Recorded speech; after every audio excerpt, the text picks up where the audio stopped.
Here is issue 2 of Spider-Man's Web from 2009. Electro on the cover here. Our first story is about him. And then we have 2 other features, which include Spider-Woman by Tom Falcon and Ron Frenz. And then Summit I'm not even going to talk about because I'm not wasting my time reading it. In other videos, I said I had officially reviewed every Spider-Man title I had since the time Spider-Man sold his marriage to Satan. All 6 or 7 of them. But I forgot this random Spider-Man's Web that I had. I got this because Jim Tomatoes was writing some of the stories in these Spider-Man's Webs. He was doing stories with Kanye, the scarred Spider-Man clone, and some more stuff with Unterman. And I wanted to read that. And then the issue I got, this one, by chance, was one of the ones without Jim Tomato's stories. Our first one, as I said, it is Electro. It is written by Fred Van Dyke, and I do have some appreciation of Fred Van Dyke. He has done some underrated things over his career. They're not all winners though, and this is one of those ones. This is a continuity insert. It is set after Electra's first appearance, and what it chooses to insert into continuity,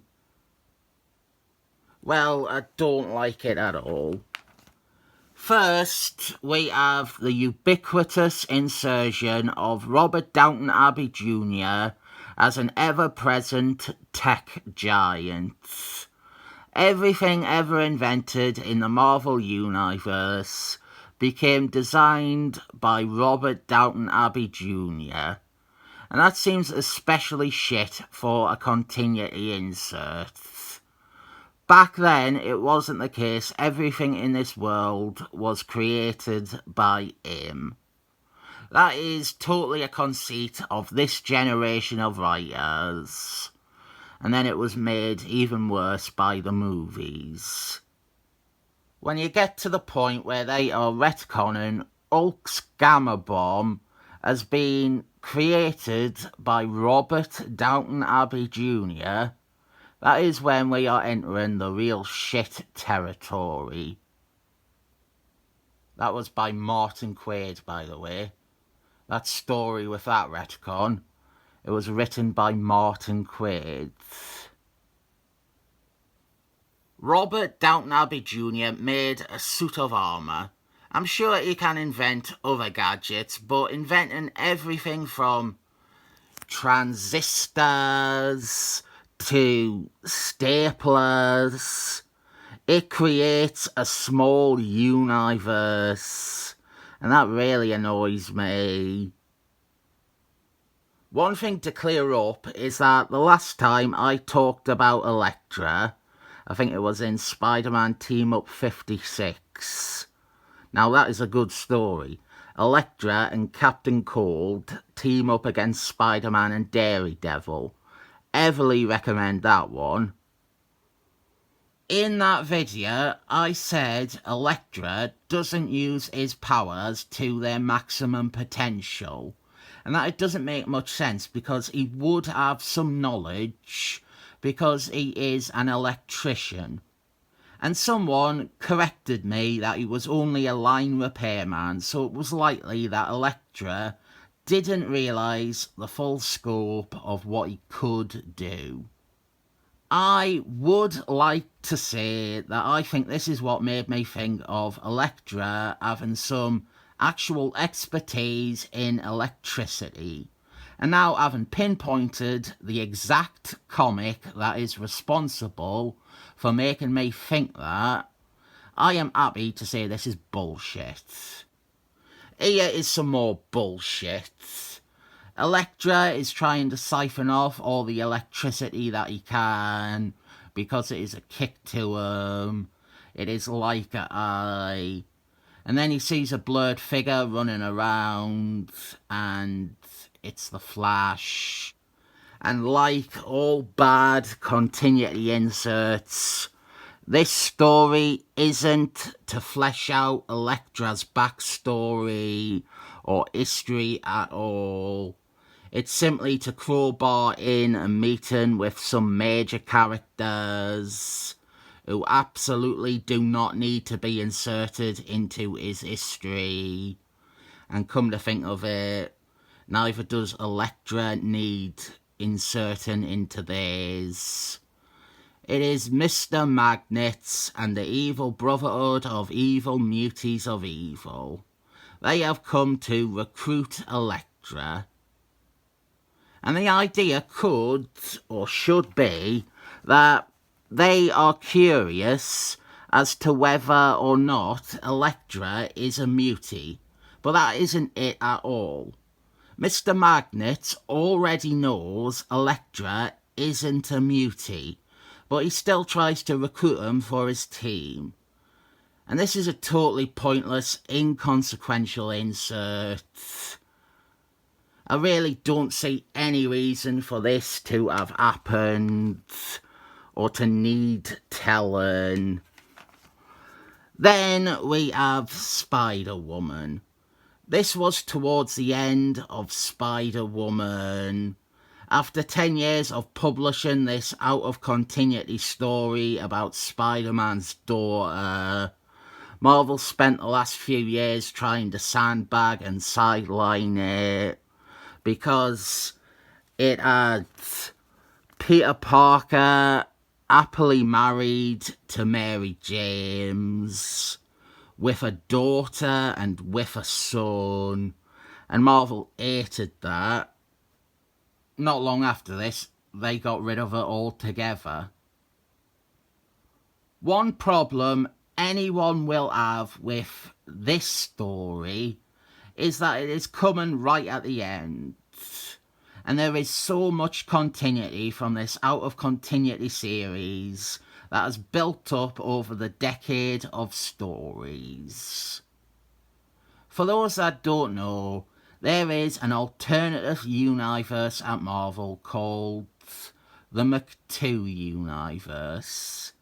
It is where this Spider-Woman exists. And it is basically the Marvel universe of 1994, but 20 years later. It's far superior to where the Marvel universe did end up 20 years after 1994, and it's not even a contest. There are other characters like the Avengers, Fantastic Four, etc., but Spider-Woman was the main thing.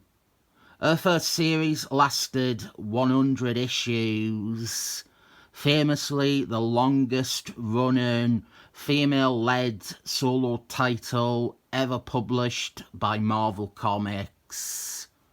And then it was relaunched as Amazing Spider-Woman, and it lasted another 36 issues before Marvel wanted to kill it, and they stuck it in anthology books as a backup feature. I have mainly read those Amazing Spider-Woman ones. They're good, I recommend them. In this though, we have all this stuff that would confuse a new reader, and it would be needless for me to try to fill you in on Fury, the Goblin Queen, or Black Tarantula and Saliva Man, and all the politics at play with the local mafia. But don't think that means that I do not consider this good. I really like Spider-Woman. These Amazing Spider-Woman comics, I was a big fan of them. I have read this all before. I have all the trades of Amazing Spider-Woman. Truly recommend those. Nice, happy, fun, traditional comics with a likeable main character. I don't think the universe itself or the other attempts at characters is perfect, but it doesn't detract from Spider-Woman being enjoyable. At times you are dealing with the very overbearing Silver Age pastiche that Tom Falcon and Ron Frenz are known for. Oh, and John Buscema, that is Sal Buscema's brother. He is inking Ron Frenz here, and he inks a lot of Ron Frenz on Spider-Woman.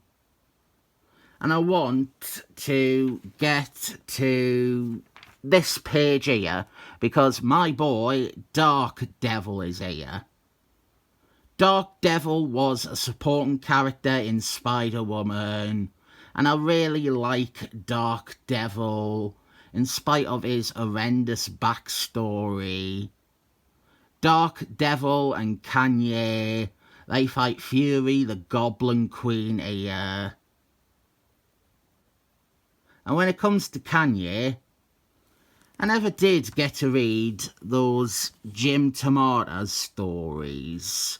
Never got to read them. Didn't enjoy this when it came out, and I don't enjoy it much more these years later. The Spider-Woman is the highlight, but it is only really of use to someone who has been following Spider-Woman already. The Electro story is annoying. One thing this series did, or alleged to do, was to feature and focus on different Spider-Man villains every issue.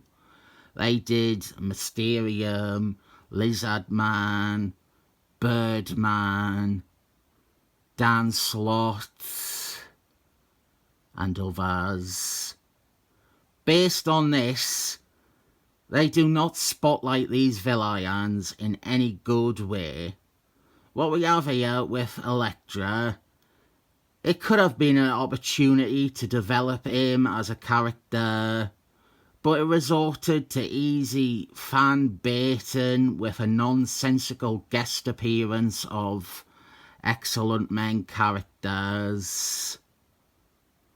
I guess the Unterman issue, that might be worth some. Jim Tomatoes is writing it, and he has a vested interest in Unterman. The last story in this is a J.K. Jonah Jameson story by Martin Quaid's Frenz. Not reading that. I don't see the point in reading something I already ate. I do recommend those Spider-Woman comics, either of her two series. I recommend them to the same people I recommended Green Lanterns to yesterday. It is happy comics. I don't think you will think they are the best ever, but you will get some sincere smiles out of it. I give them 7 thumbs up, I reckon.